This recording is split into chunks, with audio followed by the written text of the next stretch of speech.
Notably, none of them committed per se to, running in the future as a third-party candidate. Speaking of Nina Turner, but she obviously, showed her support for, the creation of a third party. So overall, I think that if you watch the entire convention today, which clocks in now at 5 hours, I think that it was, if its goal was to inspire people to create a third party, I believe it did that. I think this kind of lineup of speakers, the diversity of the speakers, not just in race and gender, but just experience, the diversity of people's experiences here.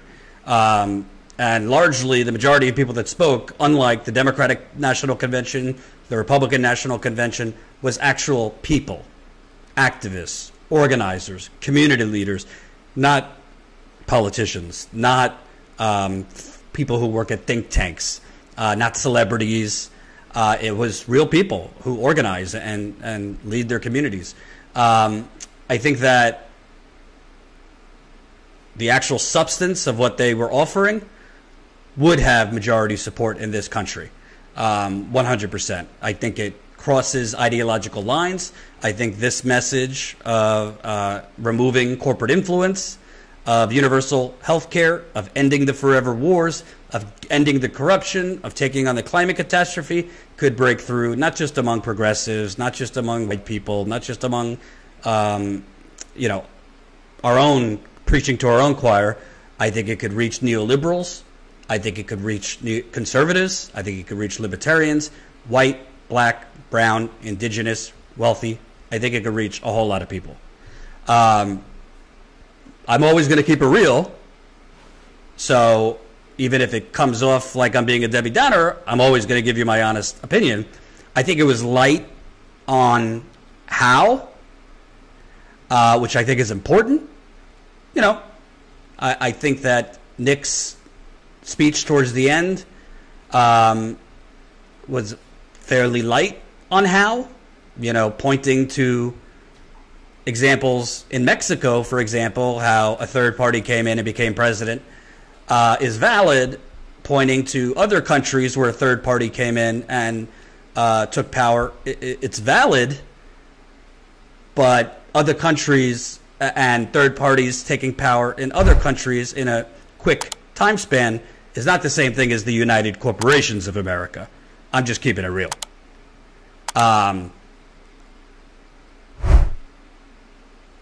It's not that it can't happen here. I think it could happen here.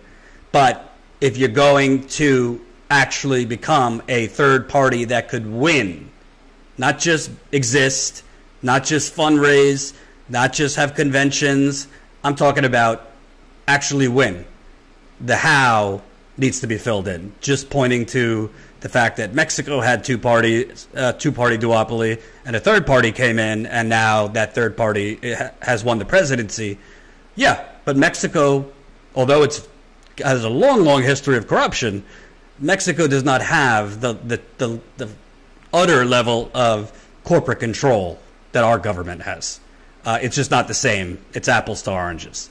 The level of corporate control in the United States is different than in Mexico. I would also say something that really wasn't talked about much in this convention, I'm sure it will be talked about at another time, the corporate media plays a gigantic... The corporate media is essentially just 24/7 political advertising for the oligarchy. The corporate media is essentially just 24/7 gaslighting for corporate America and the status quo. Other countries, of course, have corporations that own media stations, but they do not have the widespread corporate seizure, the corporate hijacking of the information airwaves that America has, from cable news to the newspapers to digital media, which corporations have. We used to have independent blogs, which in the early 2000s were fairly independent. They've all been bought up by corporations, right? why do you think that Joe Biden won the nomination?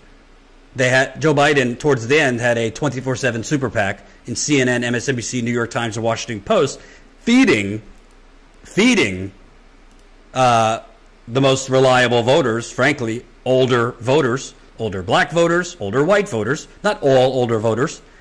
Older voters, there's plenty of progressives that are older, but by the data, as I always say, majority of older voters that vote establishment, vote neoliberal. They fed them the propaganda that Joe Biden was the safest, Joe Biden was the most electable, Bernie Sanders would be too big of a risk. Well, I just showed you. That's the polls. Hillary Clinton, this time, 2016, was up almost 5 points in an average of the battleground states. Joe Biden, right now, up less than 3 points. That would be the margin of error, i.e., it's a toss-up. And we haven't even seen the debates, which Democratic Party better be praying Joe Biden could make it through 3 debates without complete combustion. So, I believe, I'm certainly not married to the Republican Party. I ain't married to the Democratic Party. I would love a new party. But I need to hear how you're going to do it. And I think that's fair. The whole rah-rah, blah, blah, blah. Yeah. Every person that spoke today in a different way was inspiring. Some were a little kooky, but most were inspiring and great. But number one, how are you going to get on every single state's ballot? We're not just talking, by the way, this is not just Nick mentioned 2024 for president. This is much bigger for the presidency. You need to get rid of the two-party duopoly on the congressional level, Senate, state houses across the country, city. You're talking mayor, city council. I'm talking, I'll go all the way down to the PTA. Being a little facetious, but you get my point. It's not just the presidency. How, as an MPP candidate, will you fare better than the Green Party? How are you going to get around the corruption of ballots? The governors control ballot access, as I've talked about earlier.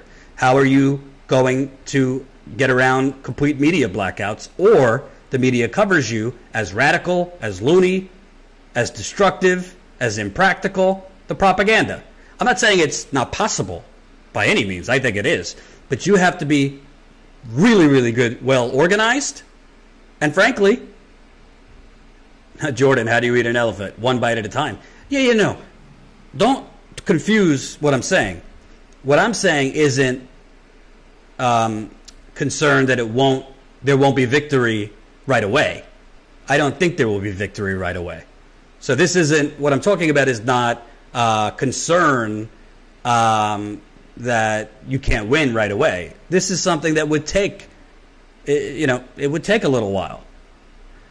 What I'm talking about, you need to explain how are you going to win, period. Whether it's 4 years, 5 years, 7 years, 10 years. How are you going to break the two-party duopoly where you could be like Mexico and get a third-party candidate in there? Because our electoral system, our media system, everything is much different than Mexico and other countries. So that is the one, if I had one thing and one critique of this convention, how? It's easy to get clicks. It's easy to get a following by being an inspiring person or having a vision, which all these people do have a vision. It's not even close between what was talked about today versus what we saw at the Democratic National Convention or the Republican National Convention. It's not an issue of whether there should be a third party. There should. Whether the MPP's policies are better or more visionary, 100%. That is not up for discussion. How are you going to get on the ballots? How are you going to not just win young people, not just win progressives? How are you going to bring over some of those normie Democrats? I'll give you a perfect example. Even though Bernie Sanders was running as a Democrat, right? Bernie Sanders' policies, by and large, were everything that was discussed today, right? Bernie Sanders' policies was everything that was discussed today. He won Iowa. Let's stop pretending Pete won Iowa. When you win 6,000 more votes, you win. And we know about the app and all that bull. Bernie won Iowa. Bernie won New Hampshire. I think he would have won New Hampshire by even more if the media didn't rob Bernie Sanders of 4 or 5 days of coverage as the winner. They gave Pete Buttigieg that coverage as a winner, and he went up 10 points between Iowa and New Hampshire. But at the end of the day, Bernie won the first 3 primaries. He was on 60 Minutes as the front runner, right? Bernie Sanders had won over young people. He had won over the under 40 crowd, black and brown.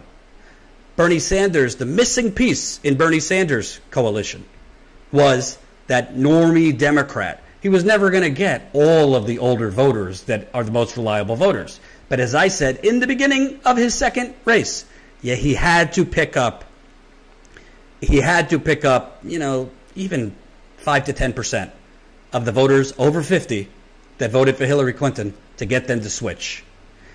That is how he would have won.